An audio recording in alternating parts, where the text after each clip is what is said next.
రోజు నేను మీ అందరితో హ్యాపీగా షేర్ చేసుకుంటున్నా. నేను నా కొత్త బిజినెస్ ని స్టార్ట్ చేశాను. యాజ్ ఎ ట్రావెలర్ గా నేను ఎప్పుడు మంచి క్వాలిటీ ఫుడ్ కోసం చూస్తా. నా 4 years ట్రావెలింగ్ ఎక్స్పీరియన్స్ లో నేను చాలా విషయాలు తెలుసుకున్నా. ఎస్పెషల్లీ ఫుడ్ విషయంకి వచ్చేస్తే మంచి ఫుడ్ దొరక్క నేను చాలా సార్లు ఇబ్బంది పడ్డాను.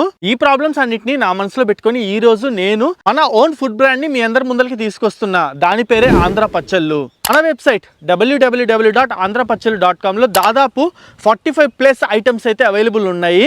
Veg pickles, non veg pickles, ఎండు చేపలు, original raw pure honey, cold pressed oils, కారపొడులు, ఇంకా చాలా ఐటమ్స్ అయితే ఉన్నాయి. ఒకసారి మన వెబ్సైట్ ని విజిట్ చేసి చూడండి. డిస్ప్లే చేస్తున్నా కదా. నేను అనుకున్నది ఒకటే, నేను చేయగలిగింది ఒకటే, మీ అందరికి మన website through high quality food products ని అందించడమే. ప్రతి ఒక్క ప్రోడక్ట్ 100% హోమ్ మేడ్ అండ్ చాలా క్వాలిటీ ఇంగ్రీడియంట్స్ అయితే యూజ్ చేసాము. అండ్ అంతేకాకుండా మన వాళ్ళ కోసం నా సైడ్ నుంచి నా వెబ్సైట్ లో ఫస్ట్ 10 ఆర్డర్స్ ఎవరైతే చేసుకుంటారో వాళ్ళకి కంప్లీట్లీ ఫ్రీ. మీరు ఎంత అమౌంట్ అన్న ఆర్డర్ చేసుకోండి, ఏమన్నా ఆర్డర్ చేసుకోండి. ఫస్ట్ 10 ఆర్డర్స్ అయితే కంప్లీట్లీ ఫ్రీ అన్నమాట. లింక్